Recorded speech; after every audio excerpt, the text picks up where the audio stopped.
विभाजित हो जाएगी। ठीक है, तो इधर अपन मान लेते हैं कि धारा चली गई कितनी, I1। तो बताओ इधर कितनी धारा बचेगी, I माइनस I1। ये I माइनस I1 धारा इधर से आएगी और फिर ध्यान से देखो इधर से धारा आ रही है कितनी, I माइनस I1, और इधर धारा कितनी आई थी, I1। दोनों मिलकर के वापस से I धारा इस बैटरी के ऋण टर्मिनल में प्रवेश कर जाएगी। चलिए इस बार आपके परिपथ में आपको दो अज्ञात राशियां दिख रही है, एक तो I और एक आपको क्या दिख रही है, I1। तो हमें दोनों का मान अलग अलग ज्ञात करना पड़ेगा, लेकिन मान ज्ञात करने से पहले हमें हर अवयव पर उत्पन्न होने वाला विभवांतर और उसका प्लस माइनस पता होना चाहिए। तो बताओ बेटा इस पर उत्पन्न होने वाला विभवांतर कितना होगा, 2i, ये होगा इसका प्लस और ये होगा इसका माइनस। अब तो बात समझ में आ गई होगी।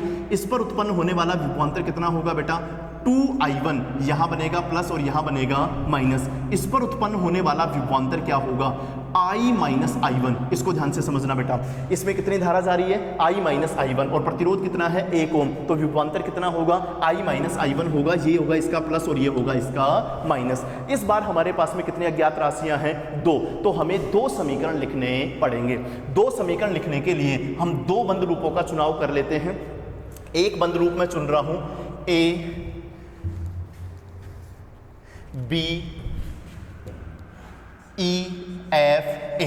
ध्यान से देखो बेटा, A से B, B से E, E से F और F से वापस A। तो देखो इस बंद लूप के लिए हम KVL कैसे अप्लाई करेंगे, चलो स्टार्ट करो। A से आगे जाओगे तो पहले आपको क्या मिलेगा, माइनस का 10। उसके आगे जाओगे तो आपको क्या मिलेगा, माइनस का 2i1। उसके आगे जाओगे तो आपको क्या मिलेगा, प्लस का 30। उससे आगे जाओगे तो इधर से आओगे तो आपको क्या मिलेगा, प्लस का I माइनस I1, और बराबर में कितना आ जाएगा, 0। समझ में आ गई बेटा बात सबको। वापस देख लो एक बार, A से स्टार्ट करो तो ये कितना आएगा, माइनस का 10, फिर माइनस का 2i1, फिर प्लस का 30, और आगे जाओगे तो फिर प्लस का I माइनस I1, और वापस A पर पहुंच गए तो बराबर क्या आ गया, 0।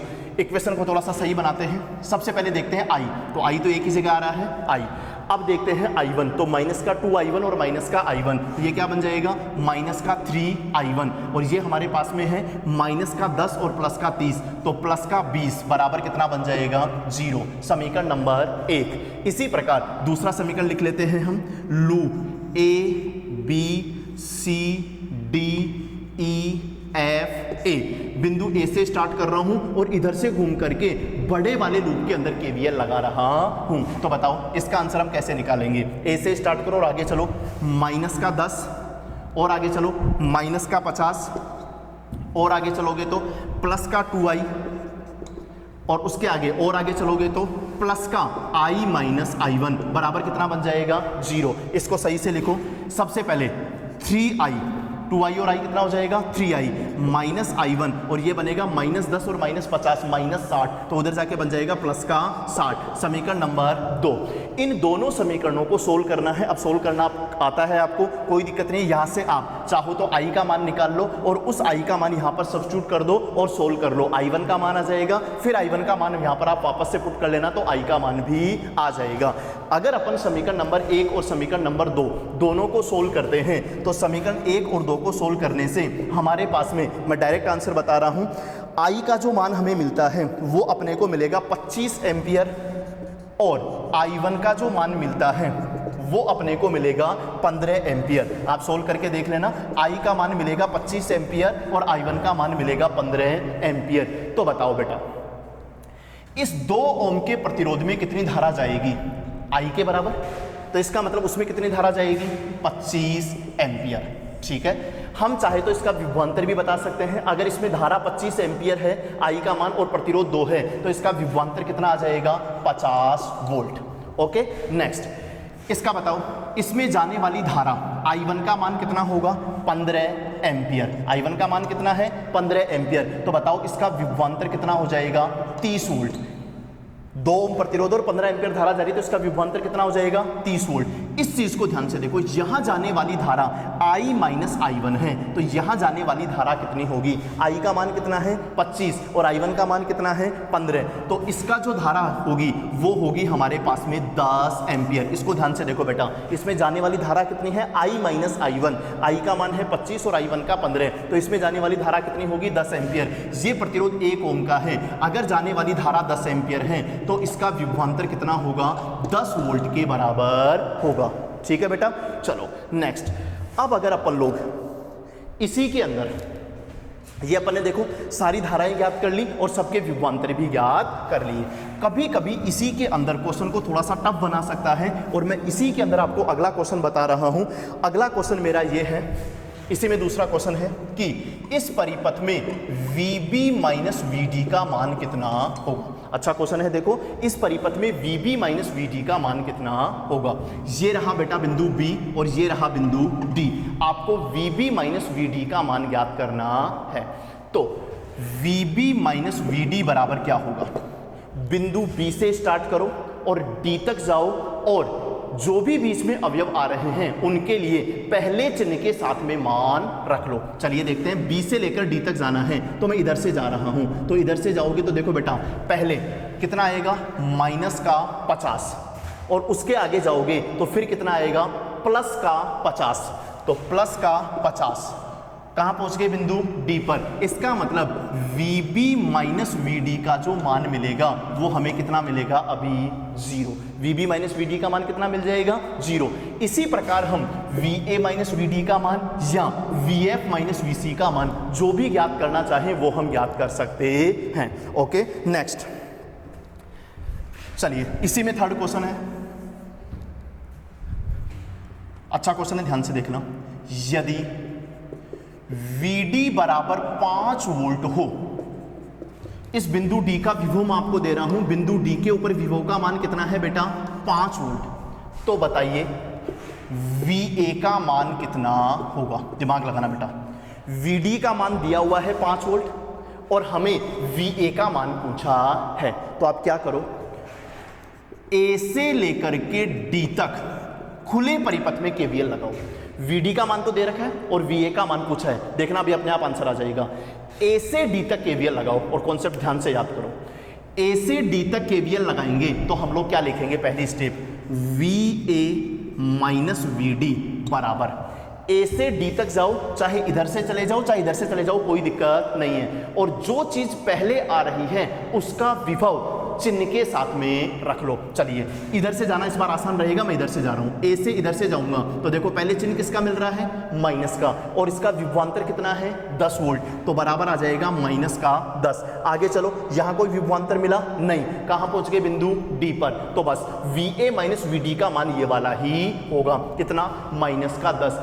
अब अभी हमें इसमें से VD का मान दिया हुआ है कितना, 5, तो कोई बात नहीं, ये क्या बन जाएगा, VA माइनस VD का मान कितना है 5 बराबर माइनस का 10, वो उधर जाके प्लस का हो जाएगा, तो VA का मान हो जाएगा, सोल्व करके देख लेना, माइनस का 5 वोल्ट।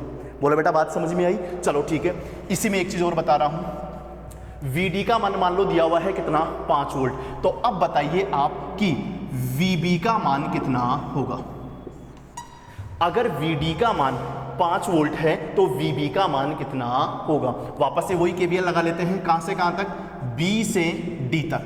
कहां से KVL लगा रहा हूं मैं, B से D तक। बताओ कॉन्सेप्ट क्या होगा, VB माइनस VD बराबर, चलो इस बार इधर से लगाते हैं, इधर से KVL लगाओगे देखो कितना आएगा, माइनस का 30, तो माइनस का 30। आगे चलोगे तो ये कितना आ जाएगा, प्लस का 30। देखो बेटा B से स्टार्ट कर रहा हूं तो पहले क्या आया, माइनस, और विभवांतर कितना था 30, तो माइनस का 30, फिर आया बैटरी तो प्लस का 30, और इसके आगे कुछ भी नहीं है, तो वही VB माइनस VD का मान है। बताओ बेटा ये चीज क्या आ गई, 0, और इधर क्या बचा था, VB माइनस VD। ओके बेटा, VB माइनस VD का मान कितना दिया हुआ है, 5 बराबर क्या हो गया, 0। तो सोल्व करके हम बोल सकते हैं कि VB का मान भी कितना होगा, 5 वोल्ट के बराबर ही होगा। ये वाली चीज आपको अच्छे से समझ में आनी चाहिए। एक तो जब एक अज्ञात राशि हो तो एक ही बंद लूप चुन करके KVL लगाना है, 2 ज्ञात राशियां हों तो 2 बंद लूप चुन के KVL लगाने हैं और उनको सोल्व करके प्रत्येक प्रतिरोध की धारा ज्ञात करनी है। एक बार प्रत्येक प्रतिरोध की धारा का मान पता चल गया तो उसको प्रतिरोध से गुणा कर देना, उसका क्या आ जाएगा, विभवांतर। अब अगर मान लो खुले परिपथ में वो किन्हीं 2 बिंदुओं की बात करता है तो उसके लिए हम क्या करते हैं, जैसे मान लो अपने को KVL लगाना है A से लेकर के D तक, तो कॉन्सेप्ट क्या लिखेंगे, VA माइनस VD बराबर, और A से D तक जाने में चाहे किसी भी पथ से चले जाओ कोई दिक्कत नहीं है, A से D तक जाने में जितने अवयव आ रहे हैं उनके विभवांतरों को पहले वाले चिन्ह के साथ लेकर लिख दो, वो ही खुले परिपथ में VA माइनस VD का मान होता है। चलिए नेक्स्ट,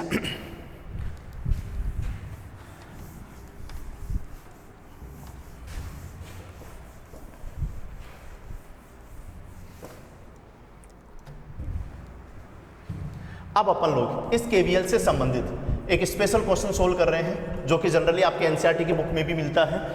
क्वेश्चन ये है कि हमारे पास में एक घन है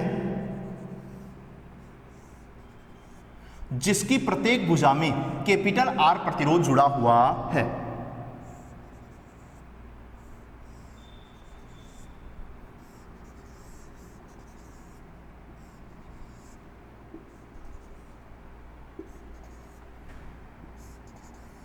ये घन है जिसकी प्रत्येक भुजा में कैपिटल आर प्रतिरोध जुड़ा हुआ है।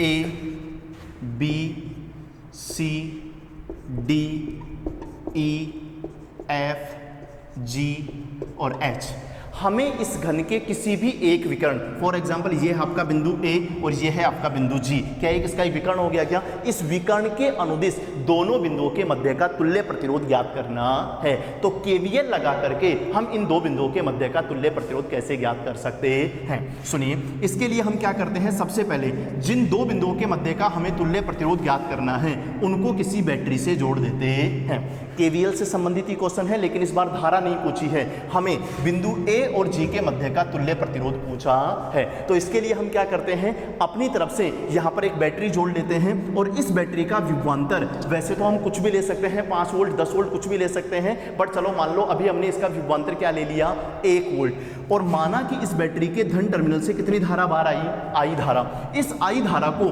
संपूर्ण परिपथ में घुमाएंगे और लास्ट में आई धारा वापस से बैटरी के नेगेटिव टर्मिनल में आ जानी चाहिए। इस बार वास्तव में हमें आई का मान ज्ञात नहीं करना है, हमें क्या ज्ञात करना है, ये है बिंदु ए और ये है बिंदु जी। यदि इन दोनों बिंदुओं के मध्य टोटल ये 12 प्रतिरोध जुड़े हुए हैं तो इनका तुल्य प्रतिरोध, मान लो इनका तुल्य प्रतिरोध कितना है, RAG, हमें इस तुल्य प्रतिरोध RAG का मान ज्ञात करना है। तो मान लो अपन ने यहां पर एक बैटरी जोड़ दी 1 वोल्ट, जब इस मूल परिपथ में इस बैटरी के धन टर्मिनल से आई धारा बाहर आ रही थी, इसका मतलब यहां पर भी यहां से कितनी धारा बाहर आएगी, आई धारा ही बाहर आएगी। मैं फिर से बोल रहा हूं, हमें मान किसका ज्ञात करना है, RAG का, लेकिन उसके लिए पहले हमें इस आई का मान ज्ञात करना पड़ेगा। चलो पहले आई का मान ज्ञात कर लेते हैं। आई का मान ज्ञात करने के लिए हमने क्या किया, ये आई धारा जब इस बिंदु ए पर पहुंचेगी तो आगे जाकर के 3 समान भागों में विभाजित हो जाएगी, क्योंकि आगे परिपथ सममित है और हर तरफ समान प्रतिरोध जुड़े हुए हैं। तो ये 3 बराबर भागों में विभाजित हो जाएगी, I/3, ये भी आपकी I/3 और ये भी आपकी I/3। आगे जाकर के ये I/3 भी 2 समान भागों में विभाजित हो जाएगी, तो I/6 और इधर क्या बचेगी, I/6। इसी प्रकार इधर I/6 और इधर I/6, ये I धारा I/3 धारा 2 भागों में विभाजित होगी, I/6 और इधर भी I/6।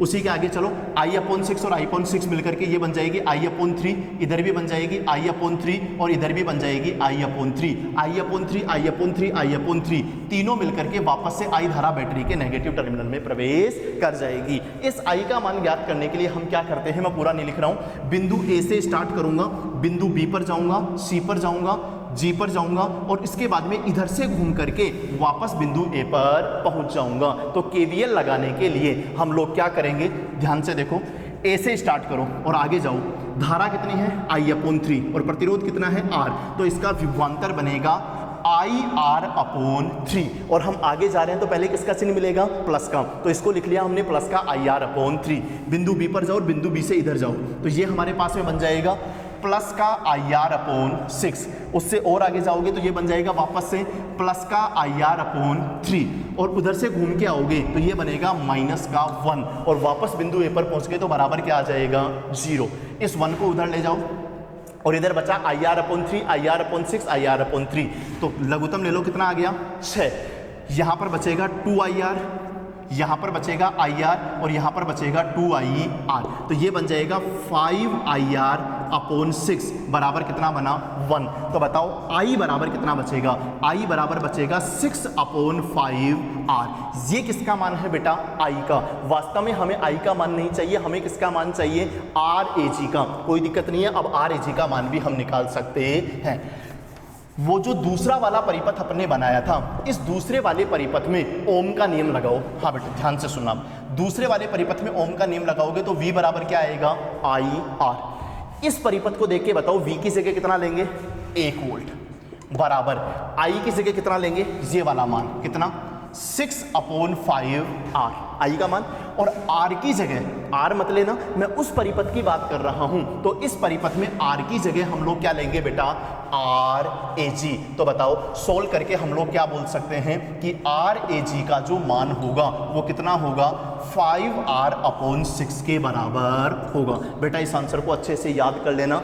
यदि किसी घन की प्रत्येक भुजा में R प्रतिरोध जुड़ा हुआ है तो इसके विकर्णतः स्थित, देखो इसका विकर्ण A से G के बीच में भी हो सकता है, इसका विकर्ण B से H के बीच में भी हो सकता है, इसका विकर्ण C से E के बीच में भी हो सकता है, और इसका विकर्ण F से D के बीच में भी हो सकता है। किसी घन में कितने विकर्ण होते हैं, 4। चारों में से किसी भी विकर्ण के अनुदिश अगर हम तुल्य प्रतिरोध निकालना चाहें तो उस तुल्य प्रतिरोध का मान डायरेक्ट याद कर लो, कितना होता है, 5R/6 के बराबर होता है। ठीक है, ये आपके किरचॉफ के 2 नियम अपन ने पढ़े हैं। किरचॉफ का प्रथम नियम जिसको हम धारा नियम भी बोलते हैं, और किरचॉफ का दूसरा नियम जिसको हम वोल्टता नियम भी बोलते हैं।